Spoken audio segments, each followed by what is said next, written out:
Bendiciones para todos. Vamos a continuar el día de hoy con nuestro video número 36. Estamos ya casi por finalizar la exposición sobre el plan de salvación. Hoy vamos a hablar acerca de el bautismo y vamos a explicar algunos detalles que tenemos acerca del bautismo. Vamos a utilizar nuestra Biblia y déjenme ver aquí de una vez con ustedes qué es lo que vamos a analizar para que lo entendamos. Miren, lo primero que vamos a mirar es esto, es que el bautismo bíblico es esencial para la salvación. No podemos dejar de lado esta información, es de la más importante. ¿Cómo puede usted obtener la salvación? Y quizá vamos a echar por tierra muchas de las ideas que le han sido inculcadas a usted acerca del bautismo bíblico. Pero bueno, vamos a ver qué cosa nos dice la Biblia, y lo que diga la Biblia, eso es lo que va a ser aceptado, no lo que nos diga un ser humano, por muy importante que sea en su grupo denominacional.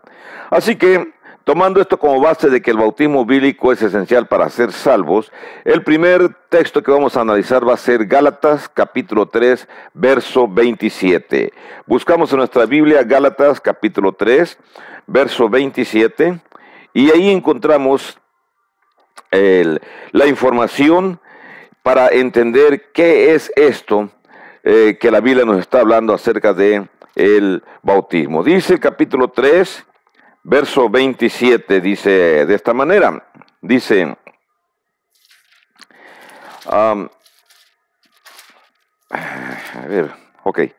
dice así: porque todos los que habéis sido bautizados en Cristo, de Cristo estáis revestidos. Eso que dice el texto bíblico, que todos los que habéis sido bautizados en Cristo, de Cristo estáis revestidos, vamos a considerarlo de esta manera. Voy a escribir aquí en el pizarrón un antes y un después. Cuando decimos un antes y un después, significa lo siguiente. Vamos a ver, miren, el bautismo, ya todos que han visto mis videos, entendemos esta circunstancia. En el bautismo es cuando la persona es sumergida en agua, y cuando la persona es sumergida en agua, entonces la persona es bautizada. Entonces tenemos un antes y tenemos un después. Y vamos a entender esto, analizar esto, a dibujar esto de acuerdo al texto de Gálatas. El texto de Gálatas nos dice que todos los que han sido bautizados en Cristo, de Cristo estáis revestidos. Por supuesto, entonces tenemos un antes. En el antes, la persona, vamos a decir que la persona está sin revestirse. Entonces, al estar sin revestirse, simplemente la persona está expuesto a la ira de Dios. Entonces, al estar expuesto a la ira de Dios, entonces Dios puede castigar cuando Él quiera. Ya llegado el momento, va a castigar a la persona, ya sea en vida o ya sea en su muerte. Después de su muerte, en el juicio final, va a ser castigado. ¿Por qué? Porque la persona está sin revestirse. Si no se ha bautizado en Cristo, entonces está sin revestirse. En cambio, según el párrafo, cuando ya una persona está revestida, la palabra revestida significa estar cubierto. Una persona que está revestida da la idea como que se puso una protección. Usted imagínese cómo se protegen los esquimales allá en Alaska. Se cubren con bastantes pieles, con bastante ropaje, para protegerse del frío inclemente que se encuentra en el Polo Norte. Bueno, entonces, esto significa, ellos significa que están revestidos de pieles para poder evitar el frío. Cuando nosotros ya estamos revestidos de Cristo, entonces esto es lo que va a suceder, que es, por supuesto, un aspecto espiritual. Dios, de todos modos, quiere manifestar su ira, va a castigar al pecador. Pero cuando Dios quiere castigarlo a usted por ser un pecador, Dios se va a encontrar con esta circunstancia. Usted está revestido de Cristo y el Señor nota que usted tiene la protección de Cristo. Está usted protegido, está usted revestido. El revestimiento siempre es una protección. Si hablamos de carreteras, por ejemplo, cuando hacen carreteras, primero escarban las máquinas y al escarbar las máquinas apisonan el terreno y después de apisonar el terreno, por fin avientan una capa de asfalto 10 centímetros más o menos, que se le llama carpeta asfáltica.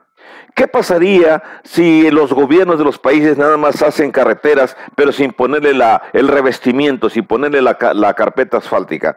Bueno, las primeras lluvias que vengan fuertes van a ir deslavando poco a poco el terreno y en un lapso de unos 6 meses, en las primeras lluvias, la carretera va a quedar destruida. Pero cuando se reviste con el asfalto, entonces esas carreteras pueden durar años sin ser destruidas porque la lluvia viene, la lluvia escurre por encima de la carpeta asfáltica y se va hacia los lados y entonces queda protegido. Entonces un revestimiento es una protección.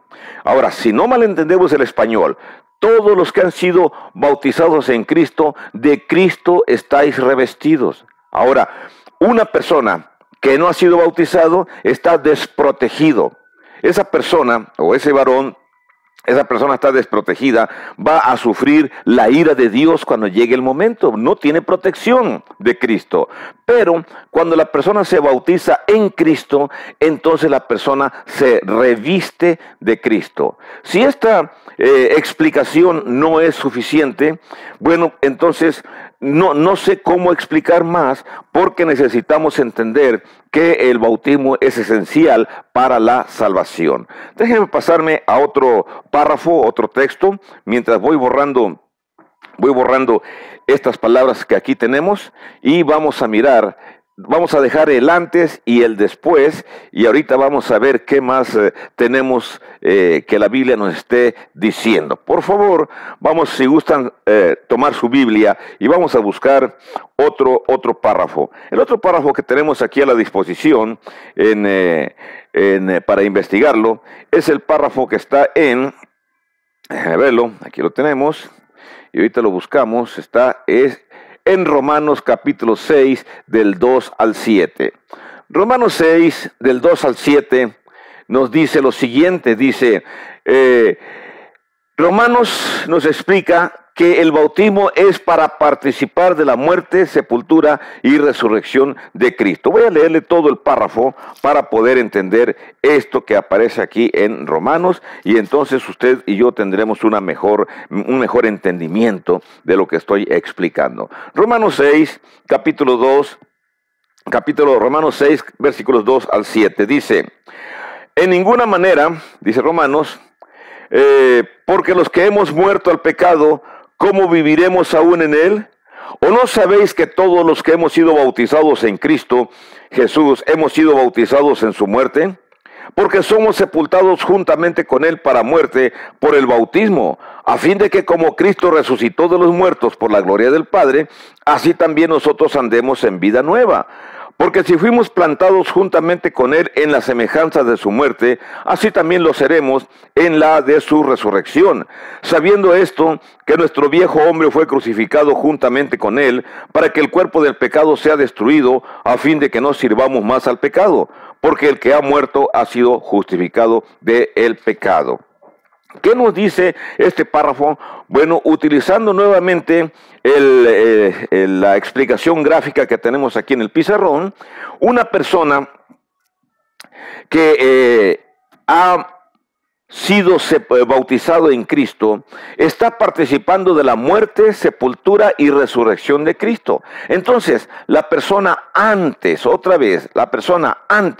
está sin participar de la muerte, de la sepultura y de la resurrección de Cristo. No se puede decir que ha resucitado, no se puede decir que ha sido sepultado. Entonces, ¿cómo se encuentra la persona? La persona simplemente sigue siendo una persona que no ha muerto a sus pecados, no ha muerto a sus pecados, no ha sido sepultado con Cristo y no ha resucitado con Cristo. Entonces, cuando el Señor venga, todas estas personas que no han muerto con Cristo, que no han sido sepultados con Cristo y que no han resucitado con Cristo, entonces van a sufrir un destino diferente. En cambio, la persona que se bautiza en Cristo participa de la muerte, la sepultura y la resurrección de Cristo. Ha sido resucitado para andar en vida nueva. Entonces, una persona, otra vez, que participa de la muerte, sepultura y resurrección de Jesucristo, es una persona que ya ha muerto, y el que ha sido muerto ha sido justificado, según el versículo 7. Entonces, si el versículo 7 dice, el que ha muerto ha sido justificado del pecado, entonces usted, si todavía no ha sido bautizado en Cristo, usted no ha sido justificado de su pecado. Es hasta después del bautismo cuando usted ya es justificado por el pecado, por el bautismo. Entonces, es obvio, es fácil de entender. No podemos cambiar, no podemos modificar esta circunstancia. Así lo explica la Escritura y así lo vamos a aceptar. Déjeme brincarme a otro párrafo más. Miren, según el libro de Hechos, capítulo 2:38, aquí aparece otra sección importante. Déjeme buscar Hechos y lo encontramos en Hechos, capítulo 2, verso 38. Esta situación ustedes ya la conocen, ya se las he explicado otras veces y vamos a mirarlo de esta manera. Miren, en Hechos 2:38 se nos menciona lo siguiente. Dice el texto, dice, Pedro les dijo, arrepentíos y bautícese cada uno de vosotros en el nombre de Jesucristo para perdón de los pecados y recibiréis el don del Espíritu Santo. Otra vez aquí encontramos dos circunstancias. El bautismo es para recibir el perdón de los pecados cometidos y para recibir también el don del Espíritu Santo. Entonces, ¿cómo una persona puede recibir el perdón de sus pecados y puede recibir el don del Espíritu Santo? No puede si no se ha bautizado. Una vez que la persona se bautiza, entonces recibe estas dos bendiciones, el perdón de sus pecados y también el don del Espíritu Santo. Entonces, el perdón de los pecados es interesante porque Dios no recibe nada pecador en los cielos. Y el don del Espíritu Santo significa un regalo. El Espíritu Santo viene a morar con usted cuando usted se bautiza. Haciendo otra figura acerca del bautismo, podemos hacerlo de esta manera para que usted pueda tener una mayor comprensión. Cuando usted y yo nos bautizamos, cuando nacimos, Dios nos da nuestro espíritu. Vamos a pensar que este es el espíritu personal. El espíritu personal que Dios nos da cuando nacimos, ¿ok? Espíritu que cada quien tiene. Pero cuando nosotros nos bautizamos, entonces recibimos el Espíritu Santo, el don del Espíritu Santo. El Espíritu Santo viene a morar con nosotros. Entonces, ¿cómo puede ser que una persona que no se bautiza en Cristo va a ser perdonado sus pecados? ¿Cómo puede recibir el Espíritu Santo? Entonces, una persona que no se bautiza en Cristo no tiene el perdón de sus pecados y por lo tanto tampoco tiene el Espíritu Santo con él. Entonces suena algo cruel, algo triste, pero eso es lo que la Biblia nos está diciendo. Usted, si no ha sido bautizado en Cristo, por muy fiel que sea usted nada más recibió, cuando usted nació, usted recibió el Espíritu personal. Esto no hay ninguna duda. Pero el Espíritu Santo usted no lo ha recibido. Entonces, usted no puede alegar que usted ha sido salvado. No ha sido salvado. No importa lo que le digan un montón de personas religiosas que le dicen que nada más con creer usted ya ha sido salvado. No, para ser usted una persona salva, necesita usted creer y luego necesita usted ser sumergida en las aguas bautismales. Bautizarse en Cristo. No bautizarse en la iglesia X, en la H, en la Z o en la R. No, bautizarse en Cristo. Esto es importante. Entonces, una vez que usted se bautiza en Cristo, automáticamente usted recibe el perdón de sus pecados y recibe usted el don del Espíritu Santo. Algunos se reirán y dirán, hombre, eso es imposible. Bueno, yo no estoy diciendo ninguna cosa que no diga la Biblia. La Biblia simplemente simplemente me dice eso porque eso fue lo que Pedro le dijo a los judíos cuando en Hechos 2:38 le preguntaron, varones hermanos, ¿qué haremos? Después de que Pedro les explicó que ellos habían crucificado a nuestro Señor Jesucristo. Así que entonces les dijo en el verso 37, dice, arrepentíos, dice, y bautícese cada uno de ustedes, dice, y van a recibir, en Hechos 2:38, van a recibir el perdón de sus pecados y el don del Espíritu Santo.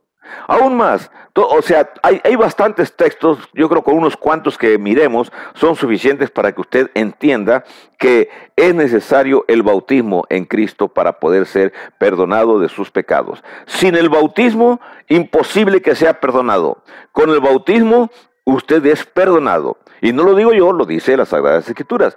Ahora, en Hechos 22, capítulo 16, déjenme buscar Hechos 22, capítulo 22, verso 16, vamos a mirar aquí un suceso que es importante para poder entender, para seguir comprendiendo más la cuestión del bautismo y la salvación después del bautismo.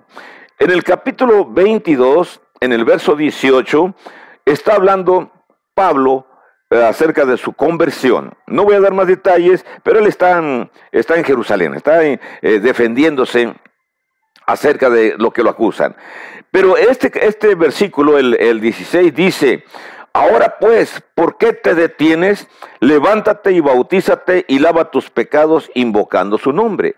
Este fue Pablo, Ananías, que le dice a Pablo lo que tenía que hacer para que sus pecados fueran perdonados. Según ese párrafo, se le está diciendo a Pablo, después de que fue y le quitó las escamas, le dio la vista allá en Damasco. Entonces va y le dice, bueno, ahora sí, Pablo, ¿por qué te detienes? Levántate y bautízate y lava tus pecados invocando su nombre. No dice el texto, invoca su nombre para que tus pecados sean lavados. No, dice primero lava tus pecados y después podrás invocar su nombre. Entonces otra vez el mismo párrafo, la misma explicación. Hay un antes y un después en el bautismo. El antes es Pablo, antes de ser bautizado, él ya era muy religioso, era judío, pero fue convertido en camino a Damasco.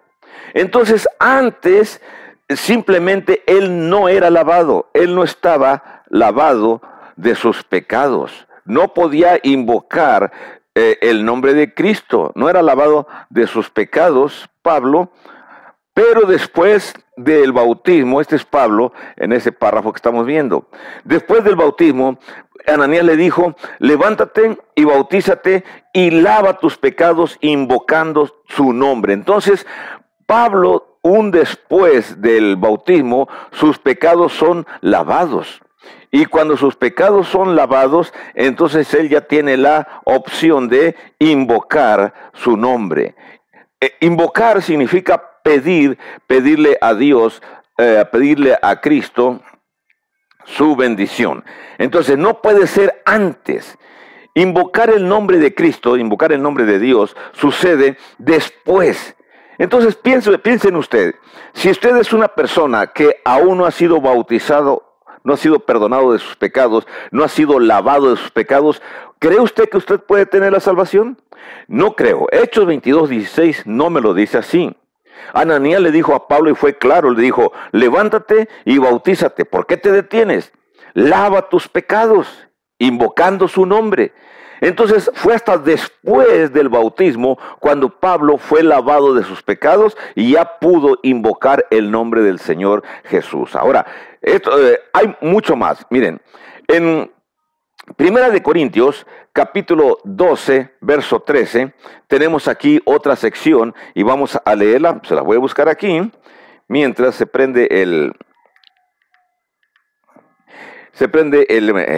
aparato que tengo aquí para poder mirar. Miren, Primera de Corintios, capítulo 12, verso 13. ¿Qué dice Primera de Corintios, capítulo 12, verso 13? Dice lo siguiente, dice, porque por un solo espíritu fuimos todos bautizados en un cuerpo, sean judíos o griegos, sean esclavos o libres, y a todos se nos dio a beber de un mismo espíritu. Cuando nosotros nos bautizamos, no es para entrar en alguna denominación. Cuando nos bautizamos en Cristo es para entrar en el cuerpo de Cristo, no en alguna denominación humana. Ahora, si usted se bautiza en una denominación humana, bueno, entonces usted formará parte del cuerpo de la denominación humana. No hay ninguna discusión acerca de eso. Pero como nuestro objetivo es enseñarle a usted cómo entrar al cuerpo de Cristo, entonces tenemos aquí otra idea. Recuerden que la iglesia es el cuerpo de Cristo. Entonces, usted, para poder ser parte del cuerpo de Cristo, parte del grupo de creyentes que son la iglesia de Cristo, esto es el cuerpo de Cristo. Esto es la iglesia de Cristo. Esto es el reino de Cristo, porque recibe esos nombres distintos. Para pertenecer al cuerpo de Cristo, a la iglesia de Cristo, al reino de Cristo, entonces usted necesita a fuerza el bautismo y entonces usted ingresa a formar parte del grupo que están dentro del cuerpo. Es una figura nada más retórica que utiliza Pablo, porque en realidad la iglesia no es un cuerpo humano. Pero como la Biblia habla acerca de que la iglesia es su cuerpo, la cual él compró con su sangre, entonces para poder ingresar al cuerpo de Cristo, a la iglesia de Cristo, al reino de Cristo, usted necesita ser bautizado en Cristo. Mientras usted no esté en Cristo, mientras usted sea una persona que no está en Cristo, entonces usted pertenece a otro cuerpo, cualquiera que sea el cuerpo religioso en el cual usted está, entonces usted pertenece a ese cuerpo. ¿Quién es el líder de ese cuerpo? No sabemos, pero usted simplemente está dentro de un cuerpo que no es el cuerpo de Cristo. Usted nada más simplemente recuerde el nombre del guía de ese cuerpo religioso, quien quiera que sea el guía. Y entonces usted tiene que obedecer a este guía, al que es la cabeza. Ese guía es el que va a darle las instrucciones a usted. Entonces, usted viene y se sale de este cuerpo, se bautiza en Cristo y usted ingresa al cuerpo de Cristo. Va a seguir obedeciendo a esta cabeza, a esta guía. Pero esta guía tiene nombre, es el nombre de Cristo. Y este grupo religioso también tiene nombre, el líder. No puedo poner el nombre de un líder porque cada grupo tiene su propio líder, su propio guía. Así que usted, pertenezca al grupo que pertenezca, usted tiene un líder, un guía, unas instrucciones, un libreto, un formato, unas doctrinas que seguir. ¿Cuáles? Las doctrinas que su cuerpo, su cabeza de los dirigentes le ha ordenado que usted siga. Lo mismo acá también. Acá también Cristo Jesús tiene leyes, ordenanzas, mandamientos que usted tiene que seguir. No puede usted ser neutral. Cuando una persona dice, no, yo no pertenezco a ninguna religión y yo soy neutral. No hay neutralidad en religión. O pertenece usted o no pertenece usted. Pero simplemente pertenece usted a Cristo o pertenece usted a cualquier denominación, cualquier grupo religioso con cualquier cabeza. A los judíos se les dijo en Juan 8:43, dice, vosotros sois de vuestro padre el diablo. Jesús fue muy duro al hablar con los judíos. Pero bueno, nuestro Señor es nuestro Señor y entonces Él puede hablar como Él quiso, como Él deseaba hablar en su momento a la gente que era de su raza. Ahora, en 1 de Pedro, capítulo 3, verso 21, déjeme mirar aquí qué cosa es lo que dice, y se lo vamos a decir a usted. 1 de Pedro, capítulo 3, versículo 21, que por cierto muchísimas personas lo tergiversan, y bueno, eliminan una parte de la sección de 1 de Pedro. Dice el capítulo 3, verso 21, dice, el bautismo que corresponde a esto, ahora nos salva, no quitando las inmundicia de la carne, sino como la aspiración de una buena conciencia hacia Dios por la resurrección de Jesucristo. Entonces, el bautismo, según este párrafo, cuando dice nos salva, el bautismo, déjenme apagar esto porque me lastima la vista. El bautismo es para salvación. Entonces, por supuesto que usted es salvado hasta después del bautismo. No es usted salvado antes. Entonces, una vez que usted sale de las aguas bautismales, sus pecados han sido perdonados y usted ha sido salvado. Entonces, no puede ser usted salvado cuando todavía usted no se bautiza. Entonces, es fácil de entender. Cualquier persona con un breve entendimiento, un pequeño entendimiento, puede comprender eso. Usted aquí no está no salvo. Usted aún no ha sido salvado. Usted necesita primero ir a las aguas bautismales en Cristo y después cuando ya salga usted obtiene la salvación. Ahora, vuelvo a repetir otra vez, 1 de Pedro, capítulo 3, verso 21, dice, el bautismo que corresponde a esto, la sumersión bíblica, la sumersión en Cristo, es lo que nos salva. No quitando las inmundicias de la carne, sino como la aspiración de una buena conciencia hacia Dios por la resurrección de Jesucristo. Lea usted 1 de Pedro capítulo 3, verso 21, y usted ahí mismo va a entender cualquier versión que usted tenga, a excepción de algunas versiones que eliminan esas secciones por su conveniencia de algunos grupos religiosos, pero en general todas las Biblias dicen lo mismo. Ahora bien, hay un mandato que Jesús dio, y este es bien interesante, lo vamos a analizar de esta manera. Voy a quitar el bautismo, el dibujo del bautismo, y vamos a tratar de ver, aunque se vea un poco borroso, los diagramas que aquí tengo en mi computadora. Miren, ¿qué es lo que enseñan el catolicismo? Miren, el catolicismo, o más bien la Biblia, esto es lo que enseña. Déjeme hacerlo, agrandar las letras para que usted pueda entender esto y usted pueda verlo mejor aquí. Ok, es todo lo que puedo hacer para que se vea. Mire usted, la Biblia enseña que primero usted debe de creer. Después, en segundo lugar, usted debe de bautizarse y en tercer lugar, usted va a ser salvo. ¿Dónde se enseña eso? Se enseña en Marcos 16, 15 al 16. Ahí es donde se enseña este aspecto. Ahora, vamos a ver otro aspecto. Miren, ¿cómo enseña el catolicismo romano? El catolicismo romano enseña así, que primero la persona debe de bautizarse cuando es infante. En segundo lugar, va a ser salvo después de su bautismo. Y en tercer lugar, va a creer hasta después que crezca. Así es como enseña el catolicismo romano. ¿Cómo enseña el protestantismo? En general, el protestantismo enseña en general que primero deben de creer. Después de creer, ya van a ser salvos, incluso nada más con que pongan la mano en el radio, así enseñan. Y en tercero, se tienen que bautizar. ¿Cuándo se van a bautizar? Bueno, cuando el líder considere que ya es tiempo, que ya los analizaron, que ya los miraron, y por lo tanto ya va a ser de esa manera. Pero yo le pregunto a usted, con el entendimiento que Dios le da, con el IQ que usted tiene, dígame, ¿quién tiene la razón? ¿Tiene la razón la Biblia? ¿Tiene la razón la Iglesia Católica Romana? ¿Tienen razón los protestantes? ¿A quién obedeció usted realmente? Le aseguro, bueno, más bien quiero invitarlo a que usted medite. ¿Quién tiene la razón? Y después compare usted a quién obedeció. Y después de que usted haga eso, bueno, nos miramos entonces en el video siguiente, en el video 37, para continuar analizando estas cuestiones que son, vamos a decir, son de vida y muerte. O sea, necesitamos entender esto. Tenga bendiciones, Dios sea con usted y me despido. Hasta luego.